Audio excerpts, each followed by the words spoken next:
तरह खुशी देता है तो साथ साथ गम भी दे देता है। पता नहीं क्यों हमारे बच्चों को बुखार बहुत तेज है। राजेश अभी तक वापस नहीं आया।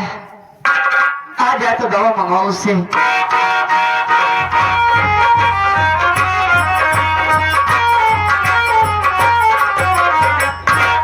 अरे भाभी माँ तो मैं बहुत खुश हूँ। क्या बात है? आज तो मेरी खुशियों का कोई ठिकाना नहीं भाभी माँ। मेरी जिंदगी में पहली बार ऐसी खुशी मिली है। ऐसी क्या बात हो गई? अरे इसमें कहने और पूछने की क्या बात है भाभी माँ। आज आपकी गोदी में एक प्यारा सा बच्चा आ गया, मेरा भतीजा आ गया दुनिया में। हमारे लिए इससे बड़ी खुशी और क्या हो सकती है? हाँ मुन्ना तो ठीक कह रहा है। भाभी माँ हाँ जरा मुन्ना को हमको दे दो, हमें प्यार कर ले। भैया तुम्हारे मुन्ने को बुखार बहुत तेज है।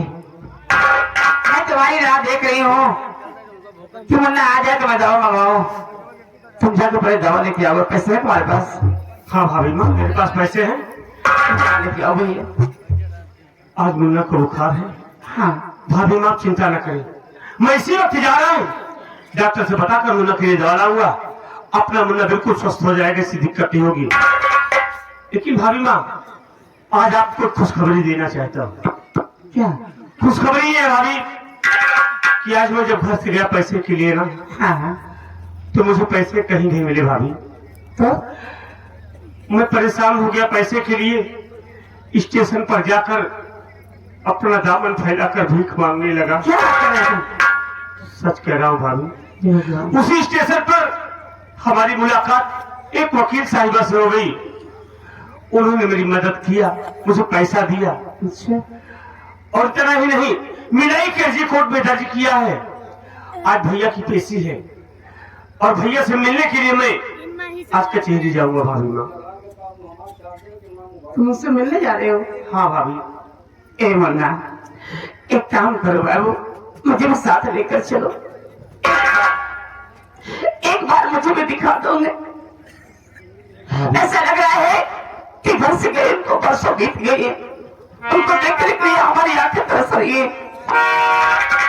भाभी माँ हाँ मैं आपके दुख दर्द को समझ रहा हूँ, लेकिन देखिए मुन्ना की हालत ठीक नहीं है।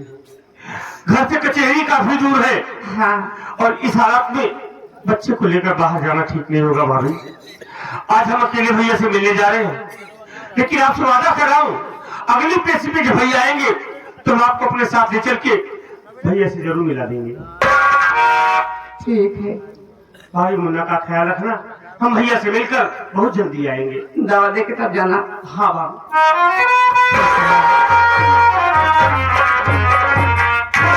मालिक जैसे दिए हो हमारे बच्चे को ठीक कर दो मालिक।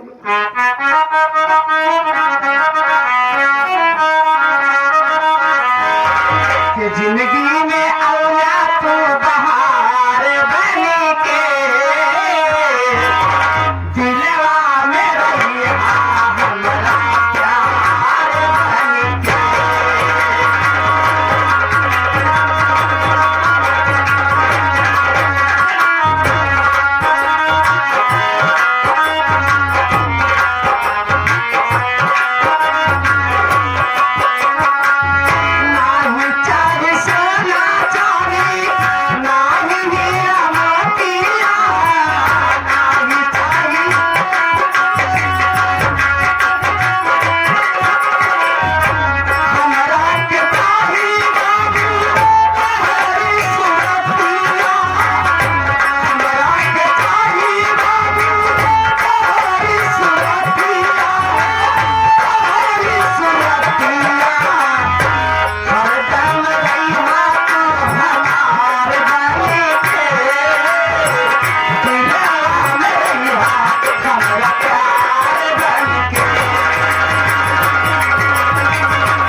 मुझे बाजी रहे। हम तो जो पहले मुर्गी है चुप।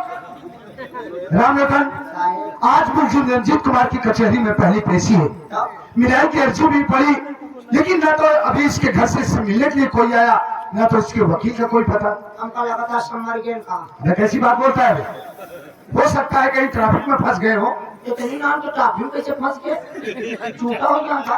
खाने वाली टॉफी समझ रहा सारी। हाँ। अरे कहीं जाम में फंस गए होंगे ना। वो जाम पे जाम चले, खानदान में चले। मगर साले वो बात नहीं थी। हाँ। अरे वो लोग आ रहे थे, रास्ते में कहीं भीड़ उड़ में फंस गए होंगे। अच्छा ही वाला जाम। हमने पप्पू खानदान का था बे।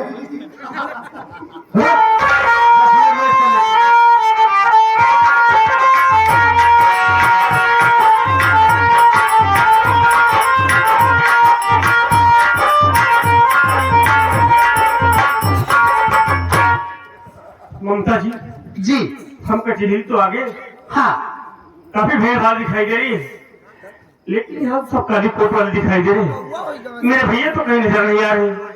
देखो जी, ये कचहरी है और कचहरी में तो भीड़ भाड़ रहती ही है, और सिवाय काले कोट वाले भी रहते हैं। जहाँ तक भैया की बात है, आप थोड़ी देर वेट कीजिए, मैं आपको पता करके बताती हूँ, ठीक है? ठीक है। अरे ओ दरोगा जी। अरे ममता मैडम आप, गुड मॉर्निंग। गुड मॉर्निंग दरोगा जी। कहिए मैडम। दरोगा जी, मैं आपसे ये कहना चाहती हूँ, जो रंजीत कुमार के नाम की मिलाई की अर्जी मैं कोर्ट में दर्ज की थी, क्या आप वो हमारे क्लाइंट को साथ लेकर आए हैं या नहीं? ओह, तो इसका मतलब मुलजिम रंजीत कुमार का केस आप ही हैंडल कर रही है। जी हाँ। मैडम ये देखिए, मुलजिम रंजीत कुमार को कचहरी लाए लगभग 15 मिनट हो गए। हाँ, यही मैं भी सोच रहा था कि मिलाई की अर्जी भी पड़ी, ना तो उसके घर से उससे मिलने के लिए कोई आया, ना तो उसके वकील का पता। एक बात ये बताइए मैडम, बोलिए। क्या उसके घर से उससे मिलने के लिए कोई आया? जी हाँ, कौन? उनके छोटे भाई आए हैं। कहाँ है? ए जी, इधर आइए। ये है, दरोगा जी, बात कीजिए। नमस्ते साहब। साहब, नमस्ते, बोले। मेरा नाम राजेश कुमार है। रंजीत कुमार मेरे बड़े भैया हैं साहब। हम अपने भैया से मिलने के लिए आए हैं। अच्छा, तो रंजीत के भाई राजेश हो, अपने भाई से मिलना चाहते हो? फिक्र मत करो, हम फौरन तुम्हारे भाई से तुम्हारी मुलाकात करवाते हैं। उधर चलो। राम लखन, अरे झूठा झूठा मार के पप्पू खानदान तो का भेजो। जादू दिखावत रहे। रंजीत कुमार की घर पे जाओ, इसके बाद तुमको गिरमिट बना के दिखाएंगे।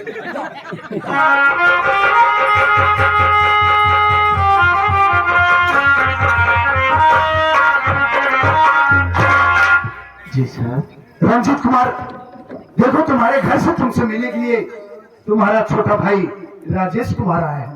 राजेश सर? हाँ, कहाँ साहब? ये रहा राजेश कुमार, जाकर मिल लो।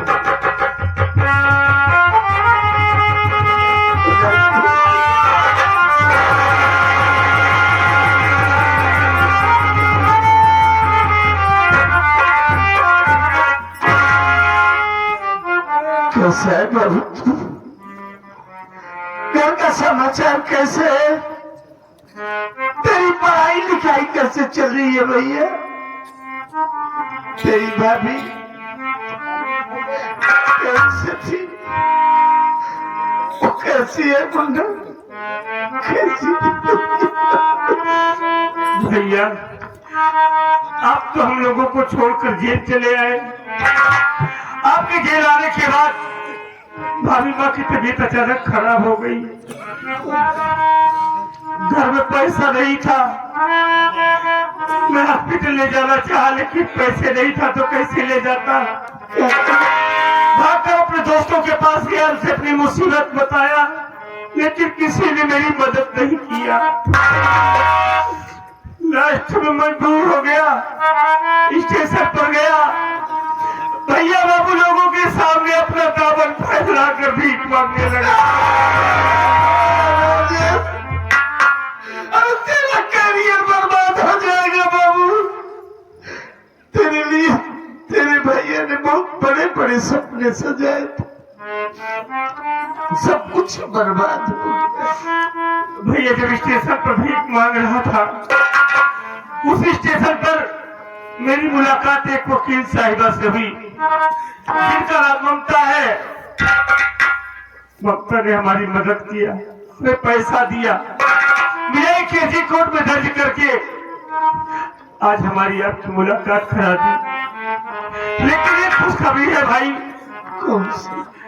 खुशखबरी ये है कि मेरे आप बाप बन गए भैया, आप बाप बन गए।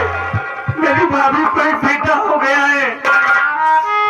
लेकिन हम तो भगवान से बस यही प्रार्थना करते हैं कि मालिक को दिन कब आएगा जब मेरे भैया जेल से छूटकर घर आएंगे, हम दोनों भाई एक साथ बैठकर ये खुशी मनाएंगे। राजेश, तुम्हारा बोले है, दुनियादारी की बातें नहीं जानता मुन्ना।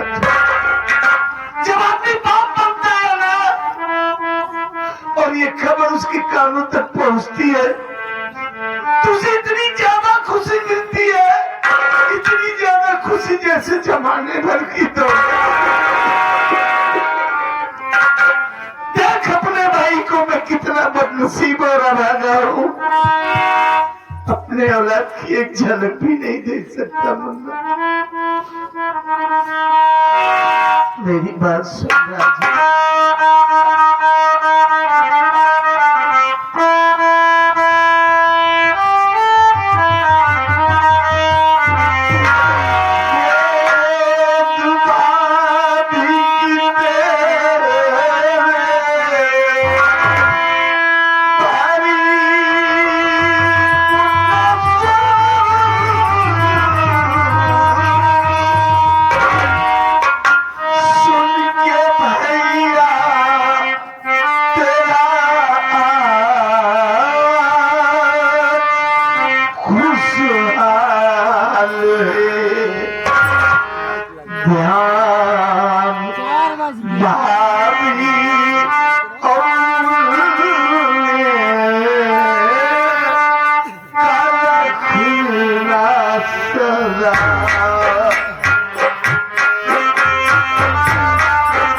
राजेश, राजेश, तेरे पर बहुत बड़ी जिम्मेदारी आ गई है मुन्ना।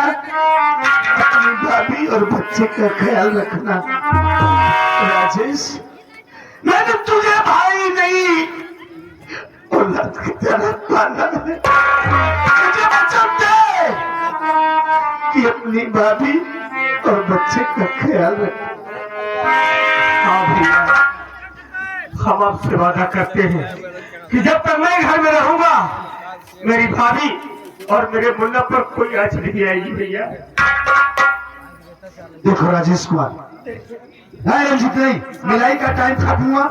हम कानून के खिलाफ कोई काम नहीं कर सकते। मैडम जी आइए। बोलिए दरोगा जी। देखिए मैडम, हम अर्जुन रंजीत कुमार को दोबारा जेल ले जा रहे हैं। आप राजेश कुमार को समझाइए, ये भाई के प्यार में पड़कर काफी भावुक हो गया है, आप इसे समझाइए। ठीक है दरोगा जी, आप लेकर जाइए, मैं इनको समझा दूंगी।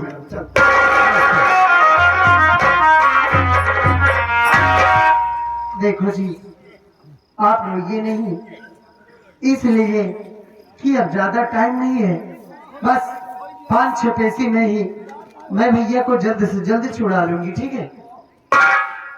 ममता, बोलिए। अब जितनी जल्दी हो सके हाँ, मेरे भैया की रिहाई कराओ। मेरा भाई जेल में है, मेरे दिल पे क्या बीत रही मैं ही जानता हूँ ममता।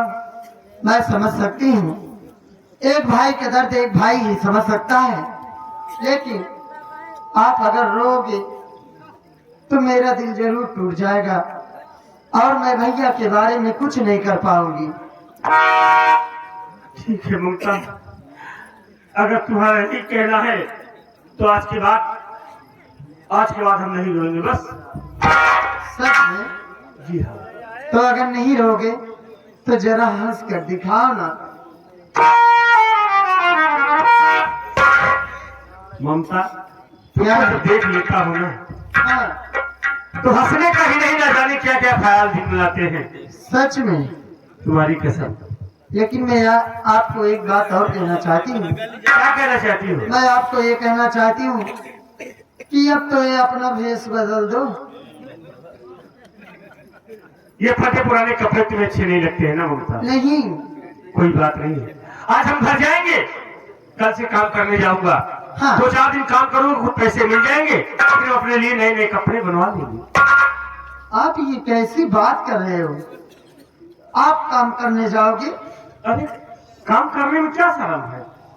अरे जब ममता आपके साथ है तो कमी किस बात की है मेरे राजा? देखो, मैं आपको पैसा दे रही हूँ, आप अपने लिए एक सेट कपड़ा ले लेना, ठीक है? ये लो पकड़ो। अगर और पैसे की जरूरत पड़ेगी तो आप सीधा मेरे घर चले आना, मैं आपको ढेर सारा पैसा दूंगी, ठीक है? ठीक है ममता, कोई बात नहीं।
इंस्पेक्टर धनराज ने फोन किया था कि मैं आपके पास आ रहा हूं, लेकिन अभी तक आया नहीं। ले जाने की बात है, कुछ समय तक उसका इंतजार करेंगे, फिर उसके बाद फोन लगाएंगे।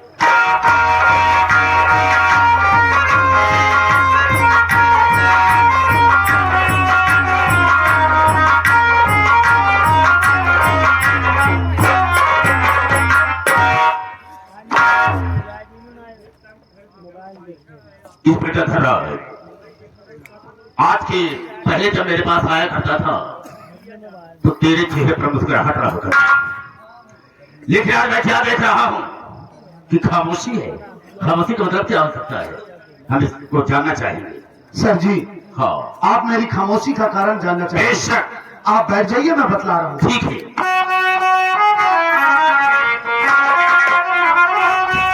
अजी सुनो मंत्री जी बात, सच जो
सर बहुत गजब हो रहा है।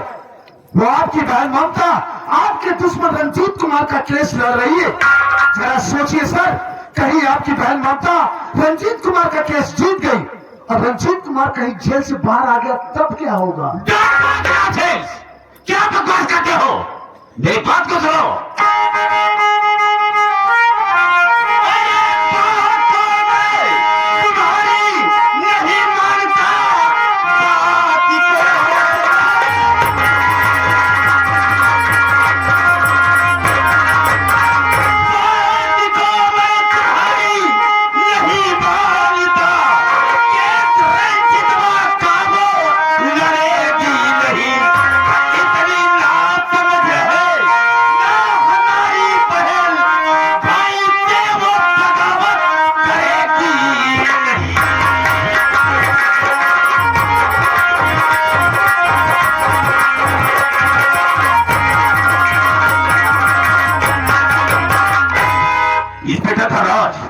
तेरा दिमाग नहीं खराब हो गया है? अरे वो मेरी बहन एक वकील है, बुद्धू नहीं है, पागल नहीं है, जो कि मेरे दुश्मन रंजीतवा का केस लड़ेगी। तुम्हारी बातों पर मुझे विश्वास नहीं होता है। तो आपको मेरी बातों पर विश्वास नहीं है? विश्वास होता। मेरी बात ध्यान से सुनिए सर। मेरी बातों विश्वास से मंत्री करो, आज से वो बहन तुम्हारी रही।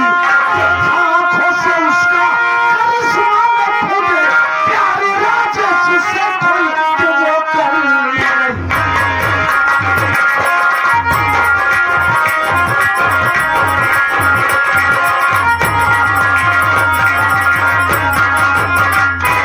सर जी, आपको मेरी बातों पर विश्वास करना ही होगा, क्योंकि अभी कल ही की बात है जब मैं मुलजिम रंजीत कुमार को पेशी के लिए अदालत में लेकर गया तो वहां मैंने किसको देखा?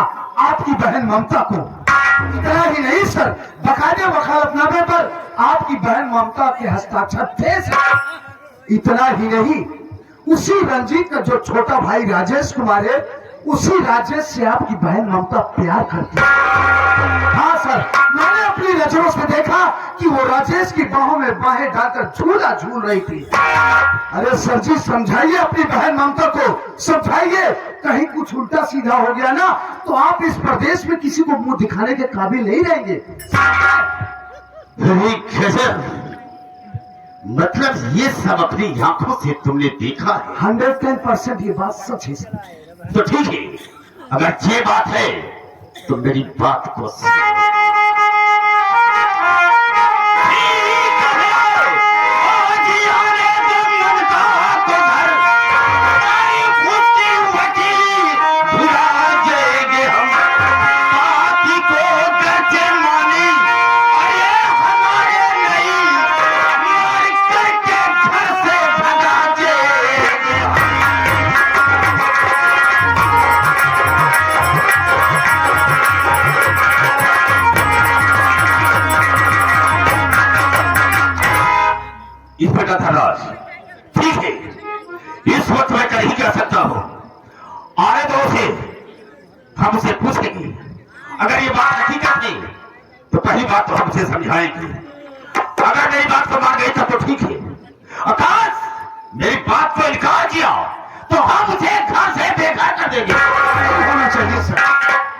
तुम जा सकते हो।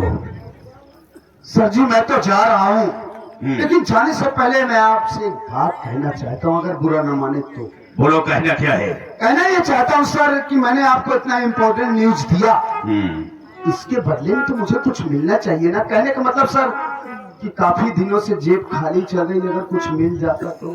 इस बेटा थारा जी सर। जितनी बातें तुमने मुझसे बताया है, हमसे थोड़ा डिस्टर्ब हो गए। इस वक्त हम तुझे कुछ नहीं दे सकते, लेकिन हाँ इतना कहेंगे कि तुम यहाँ से जाओ, हम तुम्हारे मोबाइल पर 50,000 रुपया भेज देंगे। ठीक रहेगा? अरे कैसी बातें कर रहे हैं सर, बिल्कुल ठीक रहेगा, बिल्कुल ठीक रहेगा। तो जाओ। तो ठीक है सर, मैं चाहता हूँ।